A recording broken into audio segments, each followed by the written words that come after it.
Welcome to In the Krypt. I'm Dusty, your host. This is our debut episode. What we have in store for you is everything horror. We got music reviews, we got movie reviews, we got retrospectives, we got interviews, we got music videos, we got babes, blood, and guts. We got it all right here and In the Krypt. We're going to start off right now with our retrospective, so let's go to that.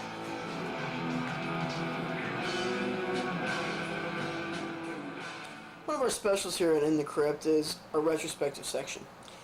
Now, on our retrospective section, we have all kinds of really cool things. We have, old movies, old toys, old magazines, old music, basically anything retrospective. Today, I have a special treat for you. For any of you out there who read magazines and grew up in the 80s like I did, you're familiar with Fangoria magazine. Fangoria was like the only really good horror magazine back in the 80s and 90s. But today we got Horror Hound, which to me, in my opinion, is the best magazine on newsstands today. But you got Horror Hound, you got Fangoria, you got Remorse, all kinds of horror magazines out there nowadays. And new ones popping up all the time. One of the coolest magazines from the 1980s, in my opinion, the best magazine to come out of the 1980s, was Gore Zone. This is issue number 1 of Gore Zone, collector's edition. Anthony Timpon, the guy who brought us Fangoria and Gore Zone, he was originally the editor of Fangoria. Fangoria was a great magazine, but they wanted to branch off and do other stuff, sci-fi and some more mainstream horror stuff. But back in the 80s, we loved slashers and blood and guts and all that great stuff, so that's what we wanted, and he knew that, and it was cool of him to create Gore Zone. Much to the dismay of most of the, Christian Reich out there. But, he held on, and the magazine stuck around for several years. Issue number 1 featured Leatherface and Freddy Krueger, two of the biggest names in the 1980s. But there's also stuff in here about aliens, the very, very cool vampire flick, Near Dark. Let's see what else we got in here. We got a retrospective here about Vincent Price. What else we got in here?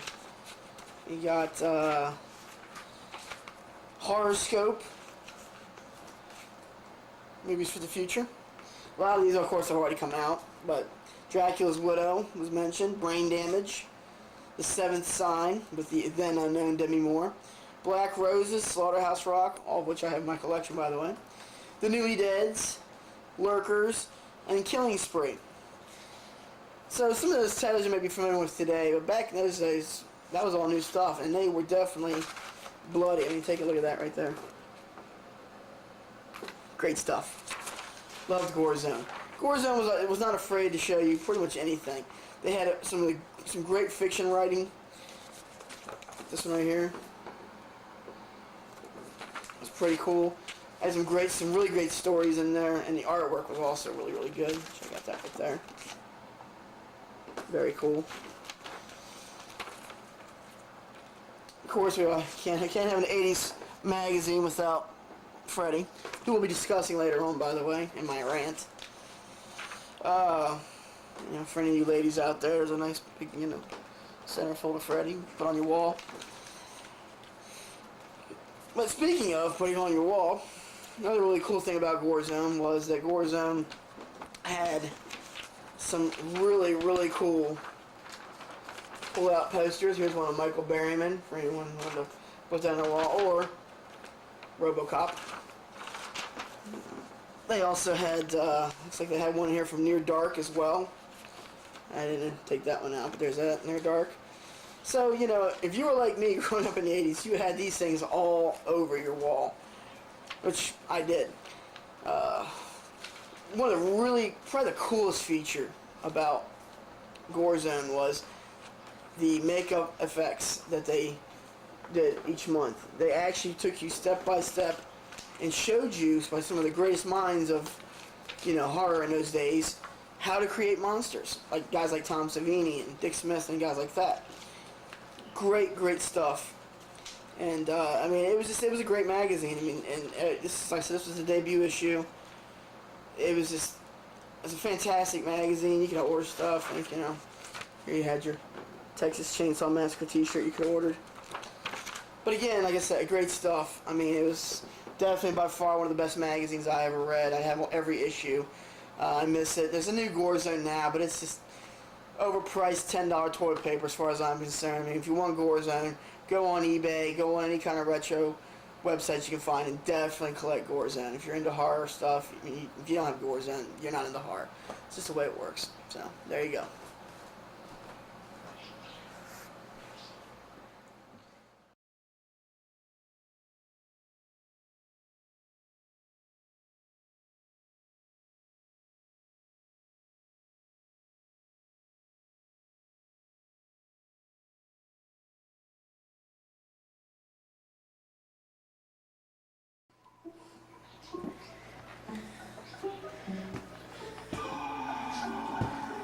Hello everybody, I'm Dr. Cadaver, coming to you live from Studio B, aka Resurrection Laboratories. Now in all seriousness, let's think about it. We've all at one point or another lost a loved one.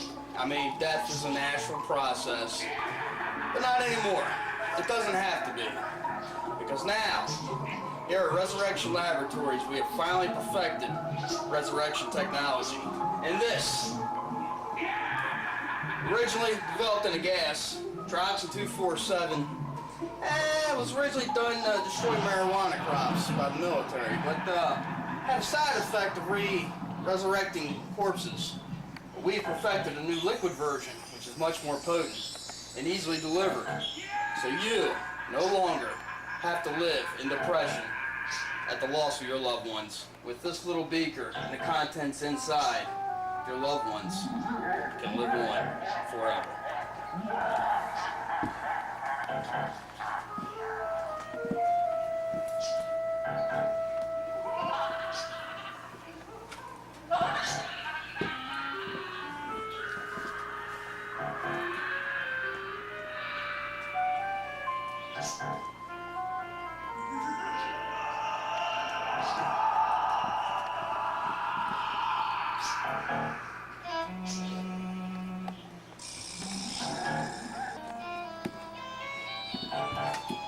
But you might ask, okay, some zombies come back to life.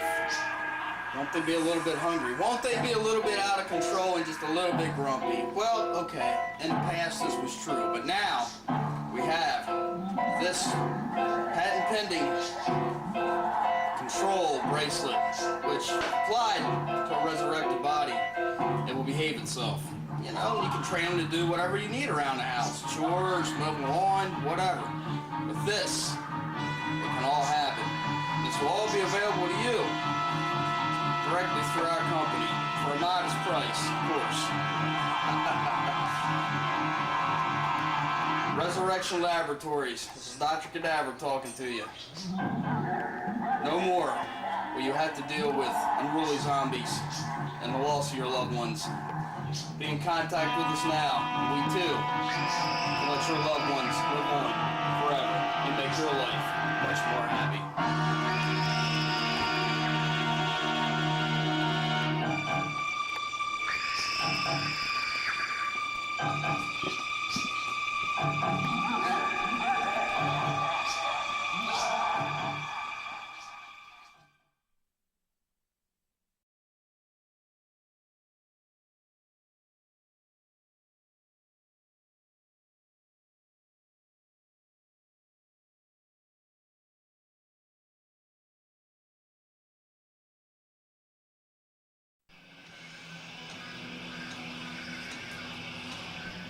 This week's band review is the band Army Living Dead, and they are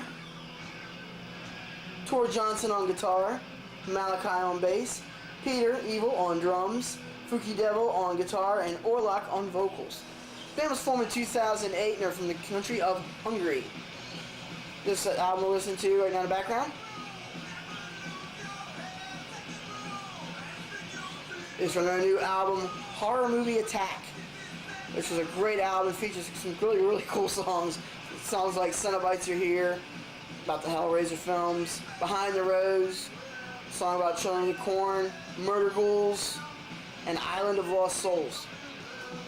It's a really, really good album, so if you want to check them out, be on tour right now. We'll have some other shows on our upcoming shows list. And also check them out on their website.